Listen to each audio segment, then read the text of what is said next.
మా పక్క గ్రామాల్లో ప్రకృతి వ్యవసాయం చేస్తుంటే నేను ఇంట్రెస్ట్ వల్ల ఈ ప్రకృతి వ్యవసాయం మొదలుపెట్టడం జరిగిందండి. మేము ఫస్ట్గా ఏంటంటే జీలకు కానీ జనుము కానీ పిల్లి పెసర కానీ ఏ ఒక్క వెరైటీ మేము చల్లుకోవడం జరుగుతుందండి. ఇది చల్లుకున్న దానివల్ల ఏంటంటే మనం భూమికి ఒక్క పోషకమే అందిగలుగుతూ ఉన్నాము. ఇప్పుడు ఏంటంటే గత 3 సంవత్సరాల నుంచి మాకు ఫస్ట్గా నవధాన్యాలని 5-6 రకాల విత్తనాలు ఫస్ట్ చల్లుకుంటా ఉన్నామండి. అంతకుముందు చేస్తున్నటువంటి కెమికల్కి దీనికి మాకు వ్యత్యాసం అనేది కనపడతా ఉన్నదండి. ఖర్చులు కూడా మేము తగ్గించుకోగలుగుతూ ఉన్నాము. తర్వాత వచ్చే తలకే మాకు ఒక 9 నుంచి 15 రకాల విత్తనాలు కూడా అన్ని రకాలైనటువంటి విత్తనాలు చల్లుకోవడం వల్ల కూడా మాకు ఉండే కొన్ని కెమికల్స్ అయితే పూర్తిగా మానేసామండి.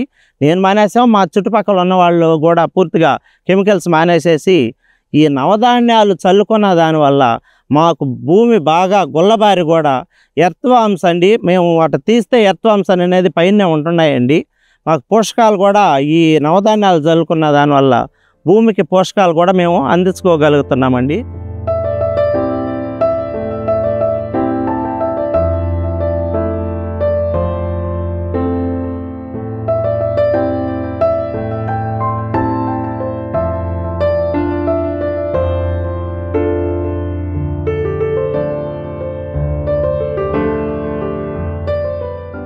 ఇప్పుడు ప్రస్తుతం 30 రకాలు నేను నా చుట్టుపక్కల ఉన్నటువంటి ఒక 5 మంది రైతులు 5 ఎకరాల్లో 30 రకాల విత్తనాలు చల్లుకున్న దానివల్ల ఏంటంటే మాకు 365 రోజులు భూమి పచ్చగా ఉంటుండది.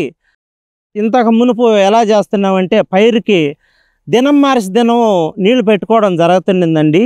ఇప్పుడు 10 రోజులకు ఒక్కసారి నీళ్లు పెట్టినా సరే ఆ చెమ్మని అనేది మాకు తగ్గడం లేదండి. అట్టా నీళ్ళ మీద కూడా మేము ఆదా చేసుకోవడం జరిగింది. మాకు ఆవు ఉండదండి, పేడ మూత్రం వీటితోనే నేను ఘనజీవామృతం కూడా మేమే తయారు చేసుకొని అంతకు మునిపోయిందంటే మేము కొంచెం వేసుకోవడం జరిగిందండి. ఇప్పుడు 400 కిలోలు కూడా ఎకరాకి వేసుకున్న దానివల్ల ఏంటంటే పూర్తిగా మాకు పంట కోసే వరకు కూడా అండి అది నలుపని అనేది తగ్గకుండా వస్తుంది. ఈల్డింగ్ కూడా ప్రస్తుతానికండి మాకు పంటలు తీయడం జరిగిందండి. ఈ కాయగూరల వీటిల్లోనే 8500 కూడా దీంట్లో ఈ PMDSలో రావడం జరిగిందండి. ఇంకా కూడా మాకు నువ్వుల పంట ఉండదు, గోంగూర ఉండదు, ఎర్ర గోంగూర ఉండదు, తెల్ల గోంగూర ఉంది, దోస ఉండదు, కందులు ఉన్నాయి, సజ్జలు ఉన్నాయి, రాగులు ఉన్నాయి, మొక్కజొన్నలు ఉన్నాయి. ఈ పంటలన్నీ కూడా మేము ఇంకా తీసుకోవాలి కాబట్టి ఇంకా మేము ఎక్కువ ఆదాయం వస్తుందని ఆశిస్తున్నామండి.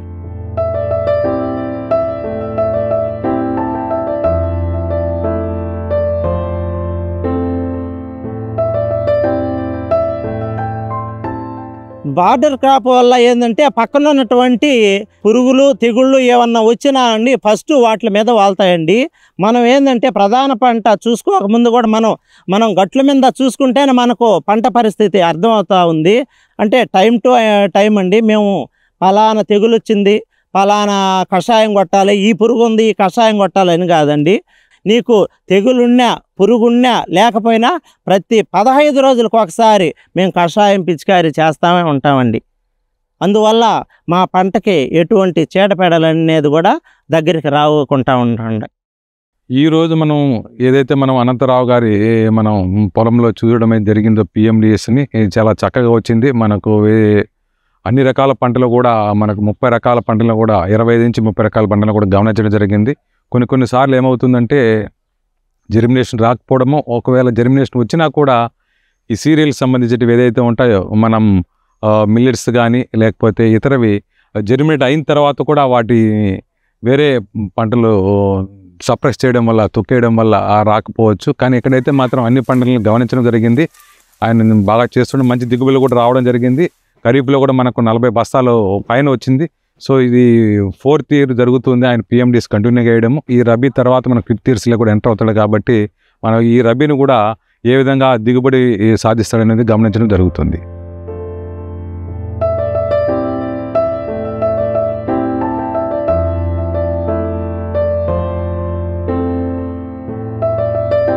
మా పశువులు తిన్న దానివల్ల మాకేందంటే ఎక్కువ పాలన అనేది కూడా ఇస్తున్నాయి. ఇంతకుముందు మాకు ఉదయాన 2 లీటర్లు, సాయంత్రం 1 లీటరు, 1.25 లీటర్ ఇస్తుండేది.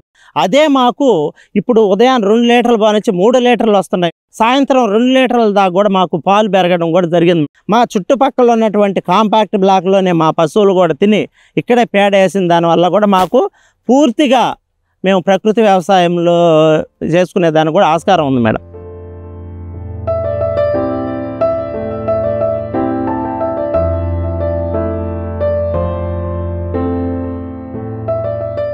మా కుటుంబంకి సరిపోతా మా చుట్టుపక్కన ఉన్నటువంటి మా బంధువులు కానివ్వండి, లేదా మా చుట్టుపక్కల కుటుంబాలకు కూడా మేము అందించేటట్టు మేము గట్లు ఎమ్ము చేసుకొని ఒక 20 సెంట్లు ఆ ATM మోడల్ కూడా ప్లాన్ చేసుకుంటున్నాం.